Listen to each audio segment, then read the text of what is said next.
বন্ধুদের সাথে মাছ ধরতে গিয়ে ছড়ার জলে তলিয়ে গেল একাদশ শ্রেণীর এক ছাত্র। চলছে উদ্ধার কাজ। ঘটনা শুক্রবার বাগমা বিএসএফ চমনি সংলগ্ন কাচিগাং ছড়ায়।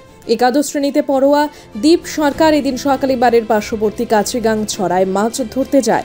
বন্ধুদের সাথে ছড়ার জলে নামতেই জলের গতিবেগ বেশি থাকায় ছড়ার জলে তলিয়ে যায় বন্ধুদের সামনেই। পরবর্তীতে বন্ধুরা বাড়িতে গিয়ে খবর দেয়। ছুটে আসে গোটা এলাকাবাসী সহ পার্শ্ববর্তী কয়েকজন বিএসএফ জওয়ানও। পরবর্তীতে খবর যায় বাগমা পুলিশ ফাঁড়ি থানায়। সেখান থেকে পুলিশ প্রশাসনের লোকজন ছুটে এসে কাচিগাং ছড়ায় নেমে যুবককে উদ্ধারের জন্য তল্লাশি শুরু করেন। দীর্ঘ সময় পর্যন্ত চলে তল্লাশি। দীর্ঘ সময় অতিক্রান্ত হয়ে গেলেও কোনো হদিশ মেলেনি যুবকের। এদিকে এলাকাবাসীদের পক্ষ থেকে দমকল বাহিনী এবং বিপর্যয় মোকাবেলা উদ্ধার কর্মীদের সাথে যোগাযোগ করা হলেও তাদের পাওয়া যায়নি। সকলে বন্যার ভয়াবহ পরিস্থিতিতে ব্যস্ত রয়েছেন বলে জানিয়ে দেন। এইদিকে স্থানীয় যুবকেরা সহ পুলিশ প্রশাসনের লোকজন ছড়ার জলে যুবকের তল্লাশি অভিযানে জারি রেখেছেন। একাদশ শ্রেণীতে পড়ুয়া যুবক তলিয়ে যাওয়ার ঘটনায় ব্যাপক আতঙ্ক দেখা দিয়েছে গোটা এলাকায়।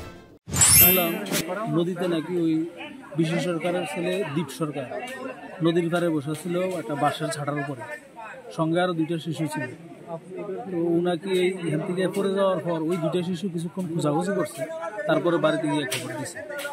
আমি প্রায় 1 ঘন্টা আগে খবর হয়ে এখানে আসলাম। অনেক লোক আসলো, এরা প্রথমে খোঁজাখুঁজি করলো, তারপরে থানায় খবর দেওয়া হলো। বাগমা থানা থেকে NDRF-এর বাহিনী আছে, এরা এখন খোঁজাখুঁজি চালিয়ে যাচ্ছে। এবং আমাদের এলাকারও অনেক লোক, বিশেষ করে বাগমা নালিয়ামুড়া অনেক লোক এখানে খোঁজাখুঁজি চালাচ্ছে।